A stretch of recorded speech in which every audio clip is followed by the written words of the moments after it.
Do you struggle with shame, not feeling good enough, giving yourself grace? Or maybe you struggle with giving others grace.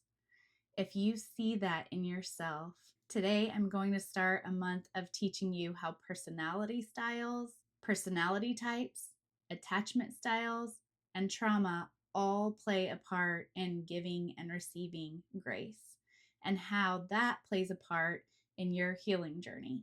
Hi, I'm Joni Summers. I've helped 1,000 women find emotional stability and real healing and peace that they didn't think possible. If you are longing for that same peace, you are in the right place.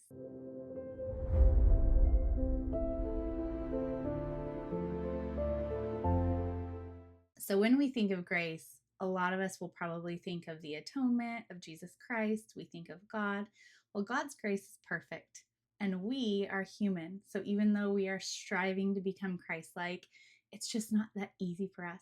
And here's the thing, trauma, which if you're here watching me, you probably are dealing with trauma, personality types, attachment styles, all of that play a huge role in how we give and receive grace. It's not just always black and white. When we're younger, we work with our limbic brain, which is I need my needs met, right? So when you're a child, you have to cry because you want fed.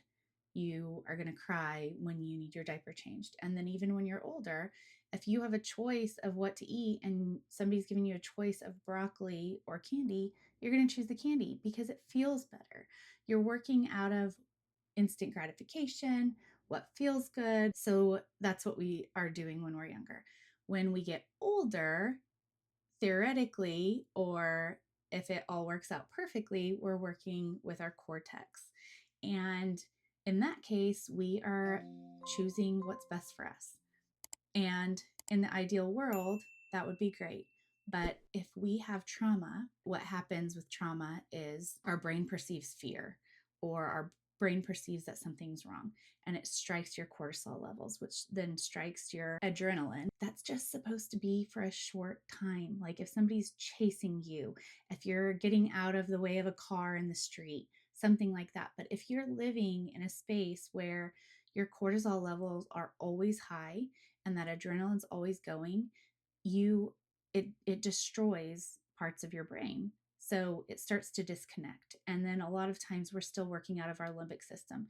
Now, if you're a mom and you are like, I have the best intentions for my kids, and most of the time, 80% of the time, even, I am a great, caring, loving mom, I'm patient. And then you have these triggers. And when you have these triggers, maybe you're sharp and you are not patient, and maybe you say things that you really regret. Your brain is going back to that limbic. I am here today to explain this, and for the whole month we are going to talk about personality types, and I'm going to talk about attachment styles, I'm going to talk about trauma, and we are really going to dig deep into how to give grace not only to others but to ourselves, mostly to ourselves, because you cannot heal without it. And the good thing about the treatment is that it really digs deep. It helps you to really get there, but it's good to understand it first. When we're younger, if we are not getting our needs met, we start to try to adapt to getting our needs met. So that might mean we start to push ourselves down, make ourselves small. We try to people please. We try to manipulate. We mask. We don't trust our own feelings. So when we're doing all of this as a child, we're hoping that our needs are at some point going to get met. And the thing is that when we're in those situations, that really doesn't happen. And even if it does, it's for a small time, and it's because you've completely given up a piece of yourself. So what happens is 20 to 30 years later, which if you've watched my videos, you've already heard, that's why all of a sudden we get PMDD, anxiety, depression. You start to feel irritable. You start to have these outbursts that you're like, where is this coming from? I'm not this person. Why is this happening?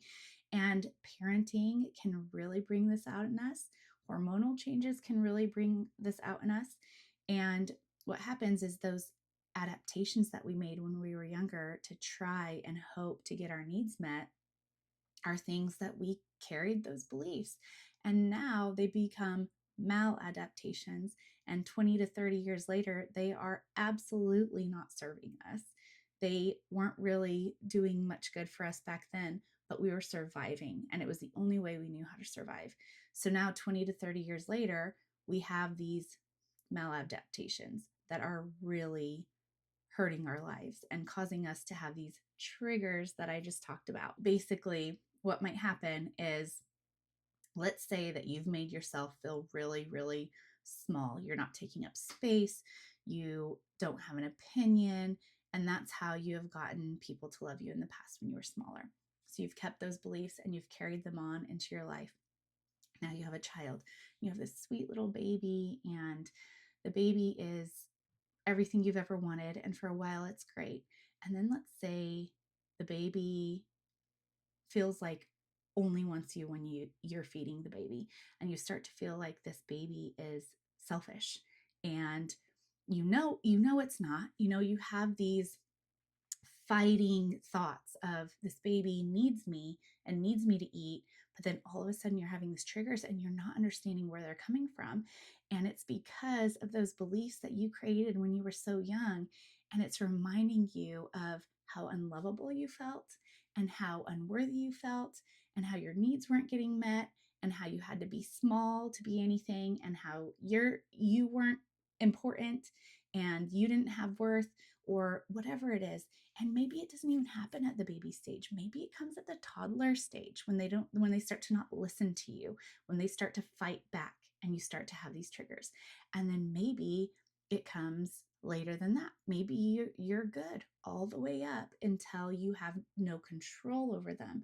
And maybe there's a different belief that you had than the other people I was just explaining. So maybe when they're in middle school and they have that shift of, you were their whole world and now something else is their world. And this might even be an attachment style issue. And so they're going off and doing their own thing and they want their friends. And all of a sudden they're giving you these attitudes, and you're like, what the heck? And so you're starting to get triggered at whatever time it happens. And maybe you're not a mom. Probably most of my clients are. But if you're not a mom, maybe it starts to happen at work. Maybe you're at work and all of a sudden somebody starts putting too much on you, and you have not even realized that you're not voicing that opinion. You've had to be quiet your whole life. So all of a sudden, for the first time in your life, you're realizing, I cannot do what they're giving me, but also I don't know how to say it out loud. And so you start to get resentful and you start to snap and you start to just become somebody that you don't want to be. Maybe you're in a romantic relationship and you're starting to see triggers. A lot of people really, really have triggers happen when they get into romantic relationships. And so they're wondering, why is this not working time after time after time? And what happens in all of these instances, in the relationships, at work, especially with your children, you start to feel lots of guilt and lots of shame. And it is really hard to give yourself grace in those instances. So you've already struggled with giving the people around you grace. And now you're really struggling with giving yourself grace because you're feeling this shame and this guilt. So we're going to unravel all of that. And I'm going to explain it so that your conscious mind can kind of understand what's going on with your brain and your body. But you really have to go deep to heal it. So you can start to do the work consciously, and then you need a deeper treatment, deeper therapy to unravel why we have those beliefs. How do I get rid of those beliefs? How can I change them? Now that I know that they're there, what do I do with that information? If you have trauma, especially if you had trauma that lasted for a long period of time. And so, okay, I'm going to explain this. There are a lot of debates on social media about trauma. Somebody will say, that's not trauma. Why is she saying that? She's overdramatic. But there are a lot of different kinds of trauma. So, what we call big T trauma are things like sexual assault, a big car wreck, something, if a lion attacked you, that would be a big T trauma. Somebody dying in front of you, that would be a big T trauma. And then you have little T trauma. So this is the way I'm going to put it. Big T trauma is if something bad happens to you. Little T trauma is when something good was supposed to happen to you, but didn't. And that continued to happen over and over. So a lot of times, most of the time, that happens when we're very small. And like I've told you before, a lot of your beliefs, a lot of your trauma will happen before you're even 2 years old. These beliefs that you have decided to believe and then taken to the rest of your life, and now you feel like it's ruining your life, happened probably before you were even 2. So what happens is when you're a baby, you have these needs. I'm going to be fed. I'm going to be changed. I'm going to be held. I'm going to be loved. I'm going to be all of these things. And when you're put in a dark room to cry at night, or you aren't fed on time, or you're left in a soiled diaper, or you're left in a car, or you aren't ever held, or you aren't loved, or you hear fighting around you all of the time. There's many different things that could happen to cause this. But if you have instance where you did not feel safe, you have little T trauma. That territory of like for me, I was like, I do not have big trauma. I do not know why this is happening to me. Well, big trauma, if somebody had a really good childhood and they have big trauma, to be honest, they can get over that and get through that usually a lot easier than this little T trauma, because the little T trauma has told us we're not worth voicing this. We're not safe enough to talk about this. We are not lovable enough. We are not valuable enough. We are not good enough. And so we stuff it all down. We don't even realize it's there. We're just coping. We're just living life the way that we know how to do it. And if somebody had a decent childhood and felt safe talking about their feelings, and this big thing happens to them, generally people will swoop in and they'll talk about it and they'll work through it and they'll get through it. And not that it's so easy to get through that stuff either. And that can cause other issues as well. But these long lasting things that are so unexplained that cause physical issues and diseases and mental illnesses, that's the little T trauma. So I'm going to get that out of the way first, because I know that's a big debate among people.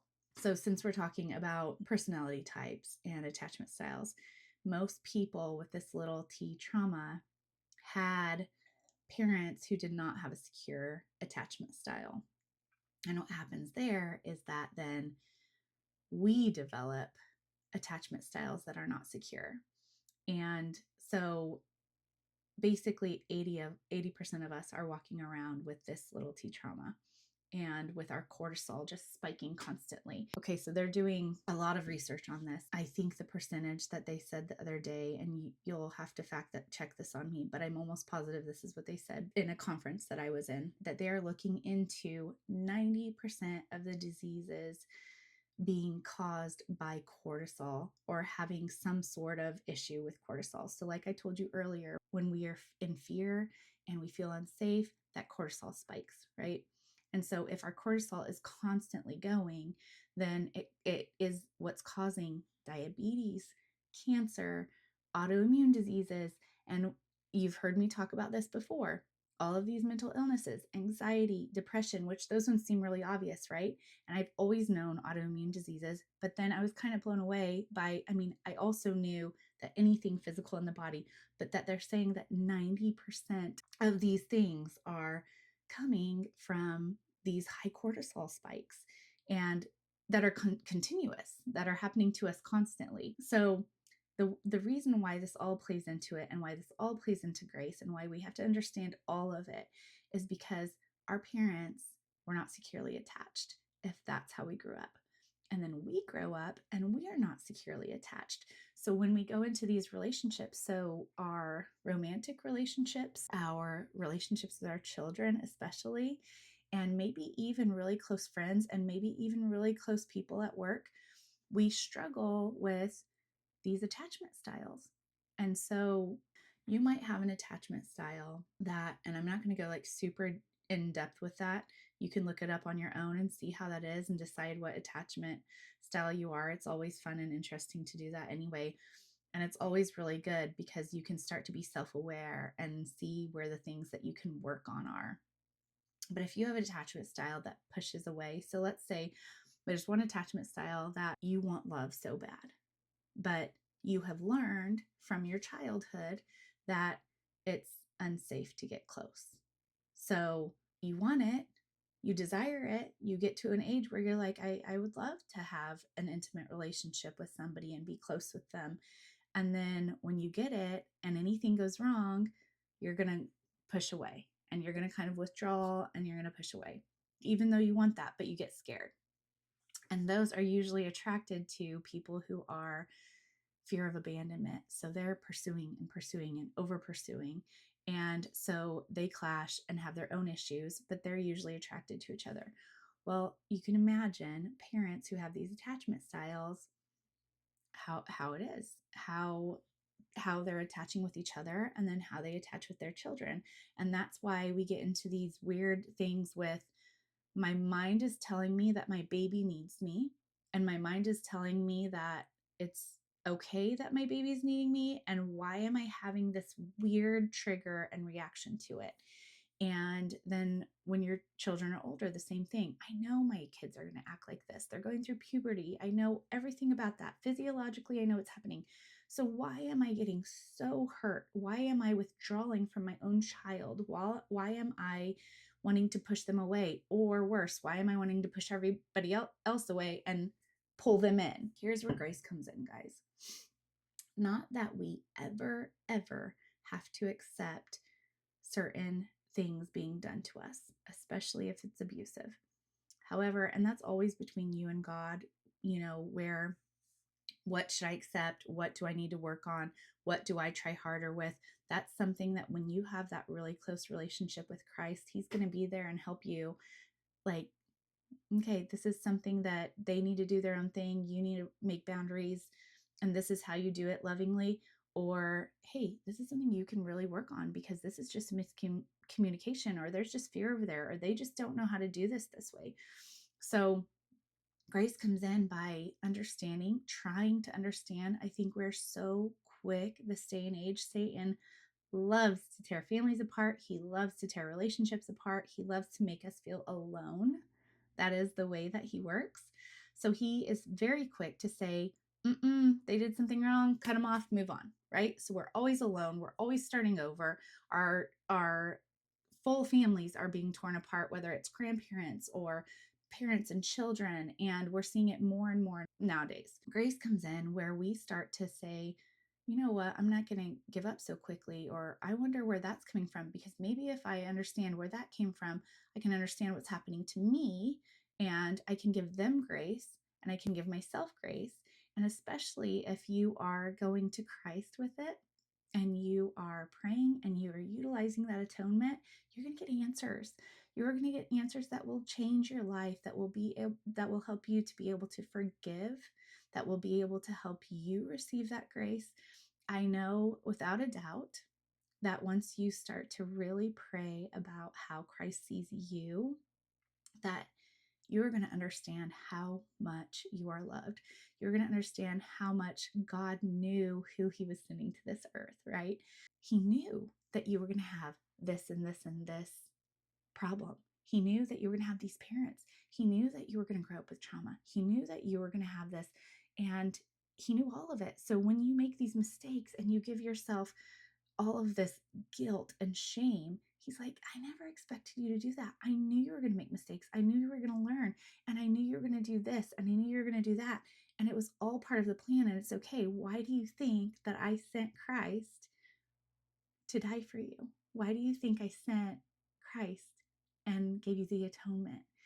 And all of that is there for you at your fingertips, but we have to do the work. We have to utilize it, right? So that is the start, is to gaining that relationship with Christ so that we can start to have that grace for ourselves. We can start to have curiosity about other people, and we can start to look into this. So, well, why were they like that? So I'm going to use my dad as an example. My father was the best father and best man in so many ways. He is stable. He's always there. He's always going to be your coach. He's always going to be home at 5. He's always going to be at the breakfast table and at the dinner table. And he is going to teach you about God and teach you how to be a good person and put responsibility on your shoulders. And he's going to be so present. And he's just a good man. And there's no abusiveness in him. There's no nothing. But he was raised very differently than I was raised. He was not soft and mushy, guys. He wasn't soft and mushy.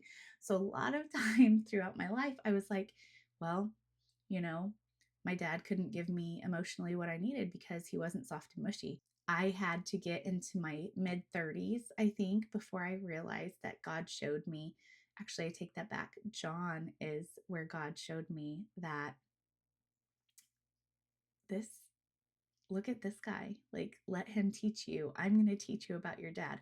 I always knew my dad was great. I always knew he was a great man, but I just always struggled with this, what he couldn't give me. Right. And so, I saw how much John loved our children. I saw how much he was like my dad. And I realized, like, holy crap, my dad did not have it to give. That is not how God made him. And that doesn't change my experience.